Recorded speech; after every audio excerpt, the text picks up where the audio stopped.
निम्नलिखित में से किन गतिविधियों में कहा जा सकता है कि कार्य किया गया है? हर्ष पुस्तक पढ़ रहा है, कोई विस्थापन नहीं हो रहा तो कोई कार्य नहीं हुआ है। पिंकी समतल सड़क पर अपने सिर पर पुस्तक रख कर चल रही है।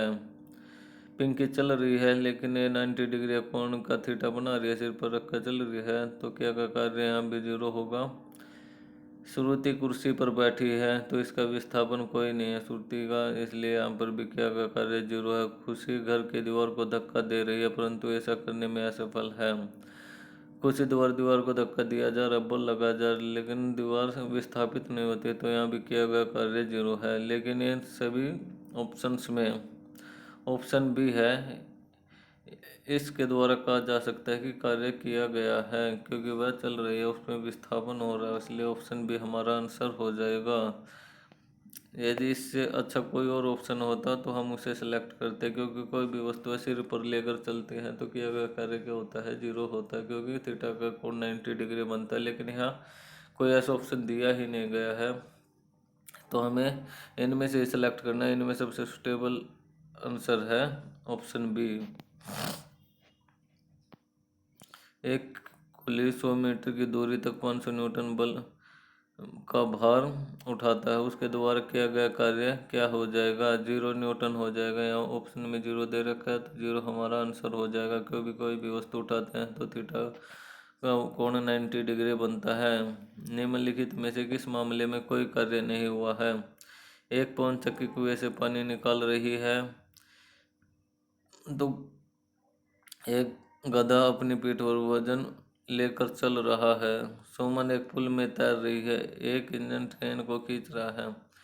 यह हमें दिख रहा है गधा पीठ पर वजन लेकर चल रहा है, तो इसके द्वारा थीटा कोण क्या हो जाएगा? 90 डिग्री हो जाएगा, और क्या कार्य क्या हो जाएगा? जीरो हो जाएगा, इसलिए ऑप्शन बी हमारा आंसर।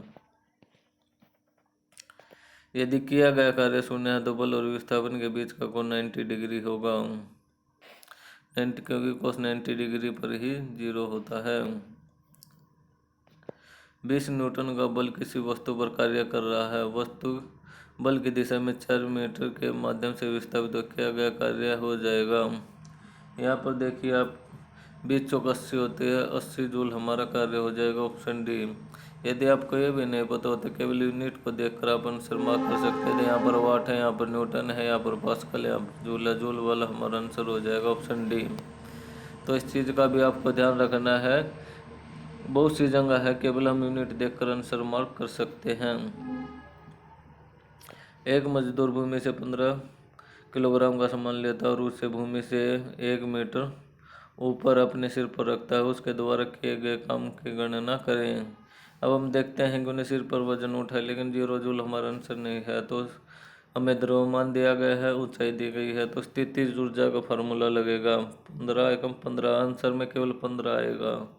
आंसर में mgh करें, इन सभी के गुणा करेंगे तो 15 तो आएगा ही आएगा, ऑप्शन बी हमारा आंसर हो जाएगा। डेसिमल जीरो पर काम नहीं करेंगे।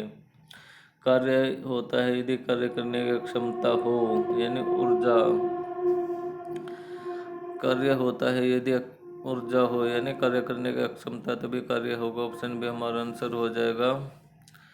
जब विस्थापन प्रयुक्त बल की दिशा में लंबवत हो तो बल द्वारा किया गया कार्य डैश होता है, शून्य होता है।